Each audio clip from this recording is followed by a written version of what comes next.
പിന്നെ വേറെ കുറച്ച് ആൾക്കാർ ചെയ്യുന്നത് എന്ന് പറഞ്ഞാൽ നമ്മളൊരു അക്കൗണ്ട് സസ്പെൻഡ് ആയി കഴിഞ്ഞാൽ അത് റിക്കവർ ചെയ്തെടുക്കാൻ നിൽക്കാതെ വേഗം പോയിട്ട് ഡ്യൂപ്ലിക്കേറ്റ് ക്രിയേറ്റ് ചെയ്യാൻ നിൽക്കുന്ന ആൾക്കാർ കുറേ പേരുണ്ട്. അങ്ങനെ ചെയ്യാതിരിക്കുക. കാരണം നമ്മൾ തന്നെ വേറൊരു പ്രൊഫൈൽ നമ്മുടെ ഒരു സസ്പെൻഡായി നമ്മൾ വീണ്ടും ഒരു പ്രൊഫൈൽ ക്രിയേറ്റ് ചെയ്യുക എന്ന് പറഞ്ഞാൽ നമുക്ക് തന്നെ അത് ഡ്യൂപ്ലിക്കേഷൻ വരികയാണ് ചെയ്യാം. അപ്പോൾ ഈ മുമ്പ് സസ്പെൻഡായ പ്രൊഫൈലും പുതിയ എന്തായാലും ഡ്യൂപ്ലിക്കേഷൻ എന്നുള്ള സ്റ്റാറ്റസിലേക്ക് പോകും.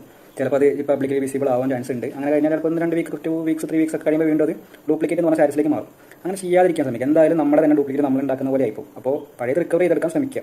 ഈ കോണ്ടന്റ് വയലേഷൻ കാരണമൊക്കെ ആയിരിക്കാം ചിലപ്പോൾ അത് സസ്പെൻഡ് ചെയ്ത് പോകാൻ ചാൻസ്. അങ്ങനെയാണെങ്കിൽ ഇനി നമ്മളത് ആവർത്തിക്കില്ല എന്നൊക്കെ പറഞ്ഞിട്ട് ഒരു മെയിൽ അയക്കുക. അപ്പോൾ നമ്മൾ രജിസ്ട്രേഷൻ സർട്ടിഫിക്കറ്റോ ബിസിനസിൻ്റെ വീഡിയോ എന്തെങ്കിലും കൊടുക്കേണ്ടി വരും. കൊടുത്തു കഴിഞ്ഞാൽ നമ്മളത് റിക്കവർ ചെയ്തെടുക്കാൻ ശ്രമിക്കുക. പിന്നെ നമ്മൾ എപ്പോഴും ശ്രദ്ധിക്കേണ്ട ഒരു കാര്യം, നമ്മൾ ഈ ബിസിനസ്സിൽ കൊടുക്കുന്ന നെയിം, അഡ്രസ്സ്, ഫോൺ നമ്പർ പണ്ട് മുതലുള്ള കാര്യമാണ്, പുതിയ അപ്ഡേഷൻ ഒന്നല്ല. കാരണം ഇത് നമ്മൾ എവിടെയൊക്കെ നമ്മൾ ബിസിനസ് രജിസ്റ്റർ ചെയ്തിട്ടുണ്ടോ, നമ്മുടെ ഏതൊക്കെ പ്ലാറ്റ്ഫോമിൽ നമ്മൾ ബിസിനസ് രജിസ്റ്റർ ചെയ്തിട്ടുണ്ടോ അവിടെയെല്ലാം വെബ്സൈറ്റിൽ വരെ നമ്മൾ same business name, address, phone number കൊടുക്കാൻ ശ്രമിക്കുക. ഇത് പല സ്ഥലത്തും പല ഫോൺ നമ്പറും പിന്നെ ഈ ഗൂഗിൾ ബിസിനസ് പ്രൊഫൈൽ അവർ പല സോഴ്സ് ആയിരിക്കും എടുക്കുന്നുണ്ട്. അവർ വെരിഫൈ ചെയ്യാൻ നമ്മൾ വേറെ ആണോ എന്ന് ചെക്ക് ചെയ്യാൻ വേണ്ടിയിട്ട്. അപ്പോൾ നമ്മളിപ്പോൾ ഇന്ത്യ മാർട്ടിലാണെങ്കിൽ നമ്മുടെ നമ്പർ വേറെ ആയിരിക്കും, ജസ്റ്റ് ഡൈയിൽ നമ്മുടെ വേറെ നമ്പർ, ഗൂഗിളിൽ വേറെ നമ്പർ. ഇങ്ങനെ ആകുമ്പോഴാണ് ഈ കോംപ്ലിക്കേഷനിലേക്ക് പോകുന്നത്. നമ്മൾ ബിസിനസ് ലിസ്റ്റ് ചെയ്യുമ്പോൾ ഈ നെയിം, അഡ്രസ്സും, ഫോൺ നമ്പറും എവിടെ ബിസിനസ് ലിസ്റ്റ് ചെയ്യുമ്പോഴും സെയിം തന്നെ കൊടുക്കാൻ ശ്രമിക്കുക. സസ്പെൻഡ് ആവുന്ന കേസ്